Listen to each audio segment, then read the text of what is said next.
बिस्मिल्लाहिर्रहमानिर्रहीम। अस्सलाम वालेकुम नाज़रीन, आप यूट्यूब चैनल देख रहे हैं। मैं इमरान खान हूँ। नाज़रीन, एक दफ़ा फिर जंग का ख़तरा जो है वो बढ़ गया है। इसराइली और अमरीकी मीडिया ने दावे शुरू कर दिए हैं और अल जज़ीरा ने भी ये रिपोर्ट किया है कि इसराइली सोर्सेज ये बता रहे हैं कि ईरान के ऊपर दोबारा जल्द बमबारी शुरू हो सकती है। डोनाल्ड ट्रंप ने इसके बारे में एक वाज़ेह इशारा भी दिया था और ख़ुद इसके ऊपर उन्होंने स्टेटमेंट भी दे दिया था कि अगर मामला हमारे तय नहीं होते तो दोबारा हमें बमबारी शुरू करनी पड़ेगी। ये एक एक्सियूज़ के सीनियर जर्नलिस्ट हैं, बराक रावेद। इनका डोनाल्ड ट्रंप की हुकूमत से काफ़ी अच्छा ताल्लुक़ है, ये बहुत करीबी समझे जाते हैं। उन्होंने आला तरीन अफसरान से बातचीत की है और एक दावा कर दिया है। उन्होंने कहा कि अगर बहुत जल्दी कोई पेशरफ्त ना हुई, बल्कि इन्होंने 24 घंटे का वक्त दिया है कि अगर बहुत जल्दी कोई पेशरफ्त ना हुई तो जंग दोबारा शुरू हो सकती है। और जंग दोबारा शुरू होने की वजह यह है कि पाकिस्तान ने तो पूरी कोशिश की है ना। अब इस पे डोनाल्ड ट्रंप ने बहुत तारीफ़ें की हैं पाकिस्तान की, और बार बार तारीफ़ें की हैं फील्ड मार्शल आसिम मुनीर की और शहबाज शरीफ की, क्योंकि डोनाल्ड ट्रंप एक ऐसी दलदल में फंस गए हैं जहां से उन्हें कोई फेस सेविंग नहीं दे पा रहा, कोई भी उनका साथ नहीं दे रहा। हालात बहुत बुरे हैं उनके लिए। इस वक्त डोनाल्ड ट्रंप एक बेचारा है जिसके पास जो वाहिद चारा है वो एक पाकिस्तान का फील्ड मार्शल और एक पाकिस्तान का वज़ीर आज़म है, जो उसकी फेस सेविंग के लिए कोई भी कीमत अदा करने को तैयार है। दुनिया में कोई और डोनाल्ड ट्रंप का भार उठा नहीं पा रहा।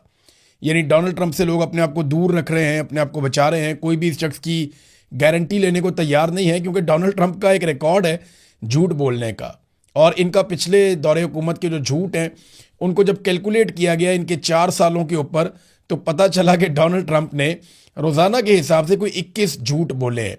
हज़ारों की तादाद में इनके झूठ रिकॉर्ड किए थे अमेरिकन मीडिया ने। अब वो तो पकड़ते हैं ना, वहाँ तो मीडिया आज़ाद है, वहाँ तो ऐसा नहीं है जैसे पाकिस्तान के अंदर है कि ये उठा के बंदे ही गायब कर देते हैं। बहरहाल अब ये दावा किया जा रहा है कि डोनाल्ड ट्रंप को दोबारा लड़ाई में जाना पड़ जाएगा अगर उसे कोई फेस सेविंग ना मिली तो क्या जंग दोबारा शुरू हो सकती है? इसका सबसे बड़ा जो एक रीज़न बन रहा है वो आबना हुर्मुज़ की बंदिश है। ईरान ने कहा कि आप मुहासरा ख़त्म कर दें और हम आबना हुर्मुज़ को खोल देते हैं, लेकिन अपनी शराइत के तहत। अमेरिका ने यह कहा कि आबना हुर्मुज़ हमने ताकत से खुलवा ली और हमारा मुहासरा जारी रहेगा। अब एक नया प्लान भी अमेरिका ने बनाया, वो प्लान मैं आपके सामने रख देता हूँ। ये वॉल स्ट्रीट जर्नल की रिपोर्ट है। ये रिपोर्ट क्या कह रही है? इस रिपोर्ट के मुताबिक अमरीकी हुकाम का कहना है कि अमरीकी फ़ौज ने आने वाले दिनों में ईरान से मुंसलिक बहरी जहाज़ों पर सवार होने और उनकी तलाशी लेने और उनको तहवील में लेने की तैयारियां शुरू कर दी हैं। रिपोर्ट के जो अहम नुकात हैं वो क्या है? कार्रवाई का मकसद ये है कि ये इकदाम ईरान के खिलाफ जारी बहरी नाकाबंदी को मज़ीद सख्त करने की हिकमत अमली का हिस्सा है, जिसका मकसद ईरान की तेल की बरामदात और दीगर ममनुआ सामान की तरसील को रोकना है। बैन अल-अक़वामी पानियों में कार्रवाई। अमरीकी बहरिया और स्पेशल फोर्सेस को इन जहाज़ों को रोकने और इन पर कब्जे के लिए अलर्ट कर दिया गया है जो बैन अल-अक़वामी समुद्री कवानीन या पाबंदियों की खिलाफ वर्जी कर रहे हैं। ये तैयारी एक ऐसे वक्त में की जा रही है जब आबना हुर्मुज़ में ईरान और अमेरिका के दरमियान कशीदगी अरूज पर है और जंगबंदी के मुआहदे की मुद्दत ख़त्म होने के करीब है। अब ये एक, क्योंकि वॉर ट्रॉफी तो मिल नहीं रही, डोनाल्ड ट्रंप को किसी किस्म की कोई फेस सेविंग नहीं मिल रही, तो अब ये करेंगे क्या? अब ये कोई ईरानी जहाज़ जो सिविलियन जहाज़ होंगे या कोई टैंकर्स होंगे या कोई माल बरदार जहाज़ होगा, ये उसके ऊपर कब्जा करेंगे, अपने फौजियों को वहाँ पे चढ़ाएंगे, वहाँ वीडियो बनाएंगे। डोनाल्ड ट्रंप उस वीडियो को या तस्वीर को दिखाएंगे और डोनाल्ड ट्रंप ये कहेंगे, देखें हमने ईरानी जहाज़ों पर कब्जा कर लिया है, हमारे लिए कोई मसला नहीं है, हम ईरान पे भी कब्जा कर सकते हैं। ये स्टेटमेंट आपको आने वाले दिनों में, अगर हालात ठीक ना हुए, तो सुनने को मिल सकते हैं। फॉक्स न्यूज़ जो डोनाल्ड ट्रंप के बहुत करीब है, यानी रिपब्लिकन वाले फॉक्स न्यूज़ देखते हैं, जबकि डेमोक्रेट्स जो हैं वो ज़्यादातर CNN देखते हैं। तो फॉक्स न्यूज़ ने एक दावा किया, उन्होंने कहा जी आपने हुर्मुज़ पर मुकम्मल कंट्रोल पासदाराने इनकलाब का है, और ये उन्होंने अपने सोर्सेज से बताया और ये सरकारी सोर्सेज हैं। उन्होंने कहा कि बड़े मौसर तरीके से आबना हुर्मुज़ बंद है, कई जहाज़ वापस जा चुके हैं। ये ज़रा एक तस्वीर देखें, आपको इसमें सारी कहानी समझ आएगी। ये देखें, पिछले 50 दिन के अंदर जो आबना हुर्मुज़ है वो किस तरीके से बंद है और वहाँ से कितने जहाज़ गुजर रहे हैं। अगर आप पिछला डाटा देखें, इसमें ये जो अलग अलग कलर्स के साथ आपको बताया जा रहा है कि कौन कौन से कलर में कौन कौन से कंटेनर्स हैं। बहरहाल ये सारे माल बरदार जहाज़ हैं जो आबना हुर्मुज़ में से गुजरते थे। इनकी तादाद 150 के लगभग 125 150 के बीच में रहती थी। और जिस दिन जंग शुरू हुई उसके बाद से लेकर अब तक ये तादाद 10 तक नहीं पहुंची। सिर्फ गुज़िश्ता चंद दिनों में जब हालात बेहतर हो रहे थे तो ये तादाद 15 तक पहुंची, उसके अलावा ये कभी भी ज़्यादा नहीं हुई। तो ये तकरीबन ना होने के बराबर आबने हुर्मुज़ का इस्तेमाल रह गया है। अब ईरान जो है वो ये कहता है कि यहाँ पे आप हमें सिक्योरिटी टैक्स दें और यहाँ से गुजर जाएं। इसके ऊपर बाकायदा खबरें छपी हैं और आबने हुर्मुज़ पर सिक्योरिटी टैक्स देने वालों को तरजीहन पहले गुजरने देंगे, ईरान ने यह भी ऐलान कर दिया है। बाकायदा इसके ऊपर आर्टिफिशियल इंटेलिजेंस की तस्वीर जारी की गई हैं जिसमें मुख्तलिफ ममालिक के झंडे लगे हुए जहाज़ वहाँ से गुजर रहे हैं और ईरान ने एक टूल टैक्स लगाया हुआ है। वहाँ पे उनके पासदारान इनकलाब की यूनिफॉर्म में लोग बैठे हैं और वो जो गुजरने वाले जहाज़ हैं उनसे पैसा ले रहे हैं और उनको गुजरने की इजाज़त दे रहे हैं। वैसे इस अदायगी को बिटकॉइन के अंदर या चाइनीज़ करेंसी के अंदर तरजीहन ईरान ने कहा है कि जनाब किया जाए। अब ये बाकायदा ईरान ने कहा कि हम यहाँ से गुजरने देंगे लेकिन हमारी शराइत के मुताबिक। कालीबाफ ने इसके ऊपर एक स्टेटमेंट भी जारी किया है। पहले कालीबाफ का एक स्टेटमेंट देखते हैं ताकि आपको आइडिया हो जाए कि वो अब क्या कह रहे हैं। एक्चुअली जब ईरान ने कल बंद किया फौरी तौर पे आबने हुर्मुज़ को तो वो रिएक्शन था ईरान का। डोनाल्ड ट्रंप ने ऊपर नीचे ऐसे स्टेटमेंट दे दिया, हालांकि आसिम मुनीर ने 3 दिन बड़ी मेहनत की है ईरान में जाके, बड़ा जोर लगाया।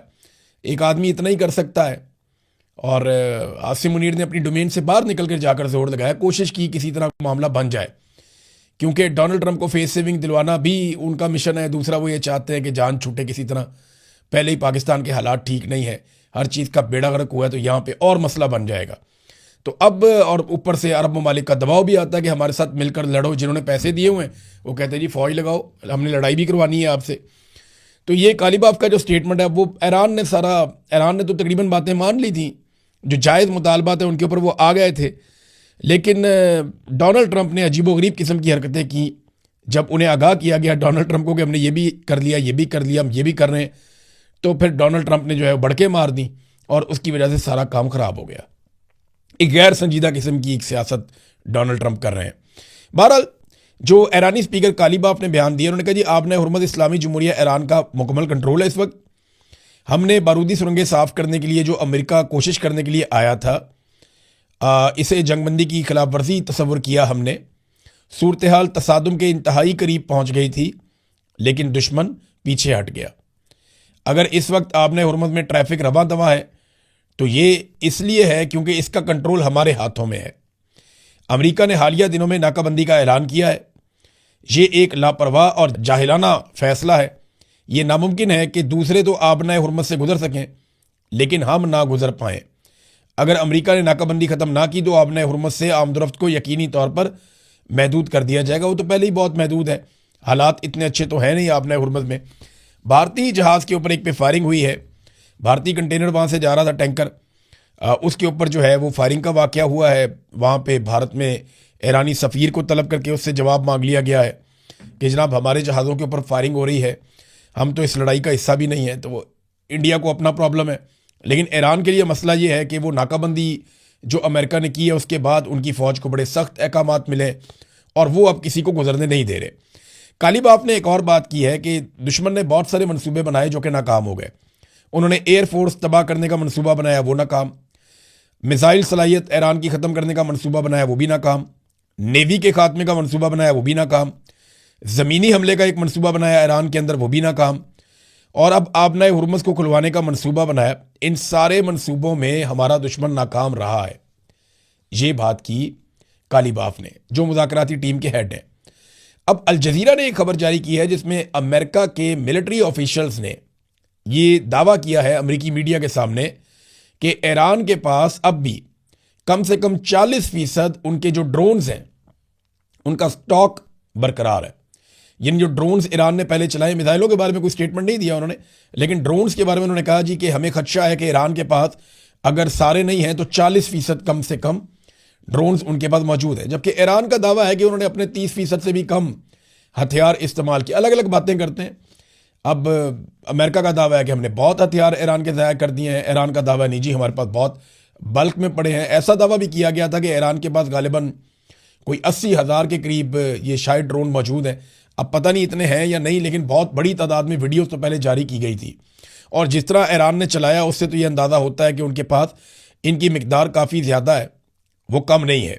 अब नाज़रीन, एक तरफ जो है वो डोनाल्ड ट्रंप कोशिश कर रहे हैं, फील्ड मार्शल कोशिश कर रहे हैं को फेस सेविंग मिल जाए, को मामला किसी तरफ चला जाए, जान छूट जाए, लड़ाई ना लड़नी पड़े, क्योंकि अमेरिका को अकेले लड़ने की आदत नहीं है। ये लड़ाई उन्हें अकेली लड़नी पड़ी तो उनके लिए बड़ी मुसीबत बन जाएगी। दुनिया के अंदर उनके पास सुपर पावर होने का एक स्टेटस है, वो दुनिया का सेवियर कहलाते हैं, लेकिन जब वो तबाही फैलाएंगे और दुनिया उन पर तनकीद करेगी तो अमेरिका पहले जैसा नहीं रहेगा, उनके लिए प्रॉब्लम हो जाएगा आलमी सतह के ऊपर। तो अमेरिका को इत्तेहादी तो मिले नहीं। अब इत्तेहादियों के बगैर अमेरिका लड़ाई लड़ना नहीं चाहता, तो डोनाल्ड ट्रंप को फेस सेविंग के लिए अब यही हमारे वाले लोग मिले हुए हैं, आसिम मुनीर साहब, शहबाज शरीफ साहब, ये कोशिश करें तो डोनाल्ड ट्रंप ने इनके लिए एक इनाम भी मुकर्रर किया है। लेकिन साथ ही साथ मैं आपको ये भी बता दूं कि मिडल ईस्ट के अंदर अमेरिकी नकलो हरकत जो है वो बहुत तेज़ हो गई है, बहुत तेज़ हो गई है। उनके जो तैयारे हैं, जो हथियार लेकर आते हैं, माल बरदार तैयारे, वो बहुत तेज़ी से मिडल ईस्ट में नकलो हरकत कर रहे हैं और बहुत तेज़ी से हथियार मिडल ईस्ट में पहुँचाए जा रहे हैं। उनके बहरी बेड़े जो हैं वो मुख्तलिफ एरियाज़ में आकर खड़े हो गए हैं, लंगर अंदाज हो गए हैं। जंगबंदी की मुद्दत का उन्होंने फ़ायदा उठाया है और अब अगर दोबारा जंगबंदी का पाकिस्तान की जानिब से या तुर्की की जानिब से या किसी और मुल्क की जानिब से मुतालबा किया जाता है तो ईरान की जानिब से हो सकता है ये मुतालबा भी किया जाए कि अमेरिका को रोका जाए कि वो खित्ते के अंदर जंगी साजो सामान की तरसील बंद करे। अब जंगी साजो सामान की तरसील बहुत बड़े पैमाने पर हो गई है, यानी अब अगर अमेरिका ने ईरान के ऊपर अटैक किया तो वो पहले से कई गुना ज़्यादा हो सकता है जितने बड़े पैमाने पर उन्होंने वहाँ पे हथियार पहुँचाए हैं। फील्ड मार्शल आसिम मुनीर से और शहबाज शरीफ से खुश होकर डोनाल्ड ट्रंप ने एक बहुत बड़ा ऐलान कर दिया, बादशाह सलामत ने। डोनाल्ड ट्रंप का तर्ज अमल तो ऐसे ही है ना, बादशाहों वाला है, और हमारे मामले तो बिल्कुल ऐसा ही है। तो डोनाल्ड ट्रंप ने कहा, I want to repay great field marshal and prime minister of Pakistan for what they have done for the world and specially for United States, कि दुनिया के लिए और अमेरिका के लिए जो खिदमात सर अंजाम दी हैं। पहले नाम लिया फील्ड मार्शल का, फिर शहबाज शरीफ का। डोनाल्ड ट्रंप को आहिस्ता आहिस्ता पता चल गया इन दोनों में सीनियर कौन है और जूनियर कौन है। तो डोनाल्ड ट्रंप ने पहले नाम लिया फील्ड मार्शल का, फिर बाद में नाम लिया शहबाज शरीफ का। वो भी समझ गया कि अर्दली कौन है और ऑफिसर कौन है। तो फील्ड मार्शल का नाम पहले लिया, शहबाज शरीफ का नाम बाद में लिया, और ये कहा कि हमारे लिए बड़ी खिदमात इन्होंने सर अंजाम दी हैं तो मैं इन्हें एक इनाम देना चाहता हूँ। आई टॉक टू फीफा, मैंने फीफा से बात की है, ये फुटबॉल की जो फेडरेशन है, वर्ल्ड कप आने वाला है, FIFA president, to get him to add Pakistan football team in coming world cup और throw out any NATO team to make some room. वो कह रही है नेटो की कोई एक आधी टीम बाहर निकालो फीफा वर्ल्ड कप में से और पाकिस्तान की टीम को फीफा वर्ल्ड कप के अंदर डाल दो। यानी अपने लिए नोबेल पीस प्राइज और हमारे लिए सिर्फ वर्ल्ड कप के अंदर पार्टिसिपेशन। पता है पाकिस्तान टीम की क्या दुर्गत बनेगी? हमारा खेल ही नहीं है फुटबॉल भाई। हम तो क्रिकेट खेलते हैं, हमारे खेल और तरह के हैं, बॉक्सिंग खेलते हैं हमारे लोग, क्रिकेट खेलते हैं और बहुत सारी गेम्स खेलते हैं, लेकिन हॉकी भी खेलते हैं, लेकिन फुटबॉल नहीं खेलते। पाकिस्तान में फुटबॉल लोग खेलते हैं लेकिन उतना अच्छा नहीं खेलते। हमारी कोई वर्ल्ड क्लास लेवल की कोई टीम नहीं है, ना वो ट्रेनिंग है, ना उस तरह के ग्राउंड्स हैं पाकिस्तान में। तो डोनाल्ड ट्रंप ने कहा जनाब अपने लिए अपनी दफ़ा जनाब डोनाल्ड ट्रंप, क्योंकि मैं बड़ा अमन पसंद हूँ और मैं खिदमत कर रहा हूँ दुनिया का, तो मुझे मिलना चाहिए अमन का नोबेल इनाम। लेकिन फील्ड मार्शल को और शहबाज शरीफ को मैं ये कर देता हूँ कि एक आधी टीम निकाल के नेटो की बीच में से, फुटबॉल वर्ल्ड कप में से, तो पाकिस्तान की टीम बीच में डाल देता हूँ। बहुत बड़ा एहसान किया डोनाल्ड ट्रंप ने। ये तो डोनाल्ड ट्रंप ने अभी से ही बेइज्जती करना शुरू कर दी है, अभी तो कोई गलती भी नहीं हुई फील्ड मार्शल से और शहबाज शरीफ से। मेरे ख्याल में डोनाल्ड ट्रंप की तवक्कुआत बहुत ज़्यादा है फील्ड मार्शल से और शहबाज शरीफ से, और हमारे अरब ममालिक की तवक्कुआत भी बहुत ज़्यादा है। जिस तरह यूएई ने अपने पैसे बदीद होकर वापस मांगे हैं बुरे वक्त में, इससे ये पता उनके लिए $2 अरब की कोई औकात नहीं, लेकिन जैसे उन्होंने ये पैसा वापस मांगा उससे अंदाज़ा हुआ कि वो भी कोई हमसे खुश नहीं, उनकी तवक्कुआत ज़्यादा थी जो हम पूरी नहीं कर पाए। इसी तरह जो मोहम्मद बिन सलमान है उनकी तवक्कुआत पाकिस्तान से बहुत ज़्यादा है। क्या पाकिस्तान ने जो सबको काका दिया हुआ है या सबको जो तवक्कुआत भरपूर किस्म की दी हुई हैं, पाकिस्तान उन पे पूरा उतर पाएगा? ये एक बड़ा सवाल है, इसका भी हमारे पास जवाब नहीं है। लेकिन रावलपिंडी में ऑर्डर जारी किए गए हैं कि होटल्स, शादी हॉल्स, हॉस्टल्स, मदारस, ये सारी चीज़ें बंद कर दी जाएं।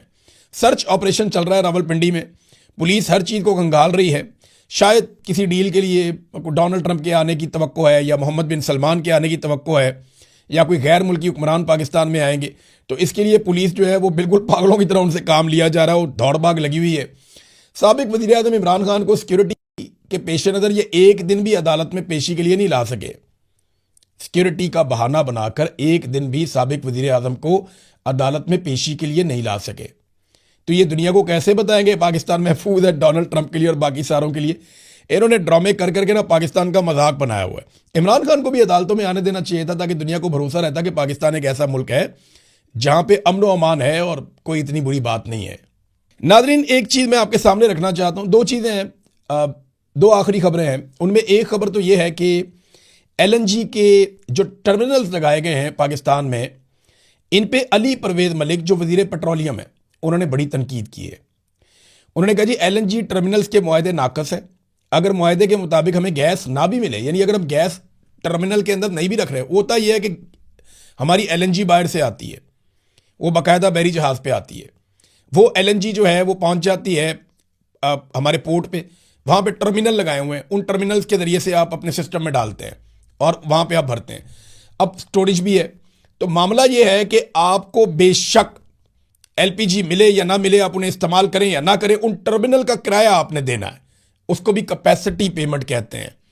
और ये $15 मिलियन की कैपेसिटी पेमेंट आपको करनी पड़ती है। $15 मिलियन ठीक ठाक अमाउंट है, ये आपको देने पड़ते हैं। आप उसको इस्तेमाल करें ना करें, कैसी दिहाड़ी लगाई अगलों ने।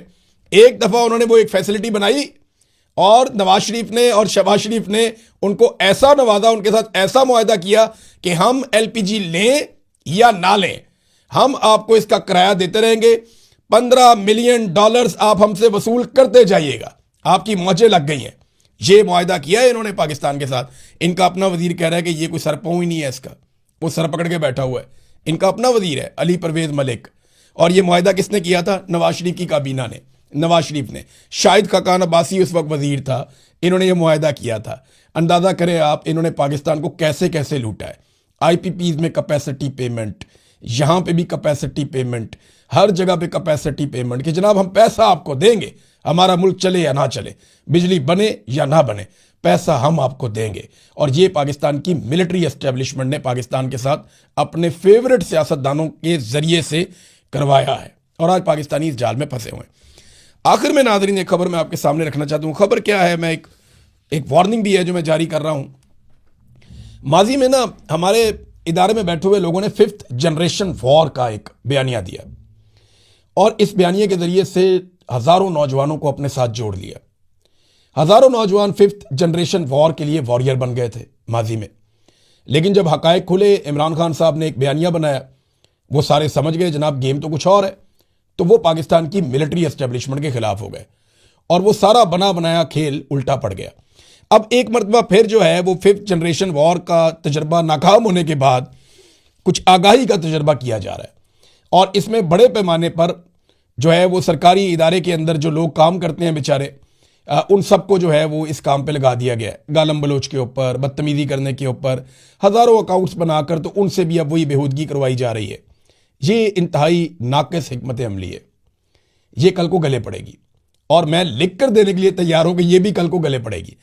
वजह यह है कि आप जिसको सोशल मीडिया पे ले आते हैं ना, उसको आज नहीं तो कल नहीं तो परसों, वो सोशल मीडिया पे सिर्फ लिखता नहीं है, वो पढ़ता भी है। वो जितना लिखता है उससे ज़्यादा पढ़ता है। तो ये बात आप ज़हन में रखें कि पढ़ने से शऊर आता है और इन लोगों को जब शऊर आएगा ना तो ये हज़ारों लोग भी आपके गले पड़ जाएंगे। और जो इस वक्त हुकूमत है जो इस तजर्बे में शामिल है, यानी इदारों को सियासत में घसीटने का क्या फ़ायदा। मोहसिन नकवी ने कहा कि आसिम मुनीर अपना हर वादा पूरा करते हैं। मैं कहता हूँ आसिम मुनीर साहब कौम से कोई वादा करें ही ना, हमें कोई वादा उनसे चाहिए ही नहीं। वो सिर्फ अपना हलफ पूरा करें कि वो कभी सियासत के अंदर दखल अंदाजी नहीं करेंगे, वो कभी सियासत के अंदर हिस्सा नहीं लेंगे। सिर्फ इतना कर लेना, हर फौजी, हर पुलिस वाला, हर ब्यूरोक्रेट, हर आदमी अपने हलफ की पासदारी कर ले तो पाकिस्तान कहाँ से कहाँ चला जाए। अब तक के लिए इतने, अपना ख्याल रखिएगा, अपने चैनल का भी। अल्लाह हाफिज़।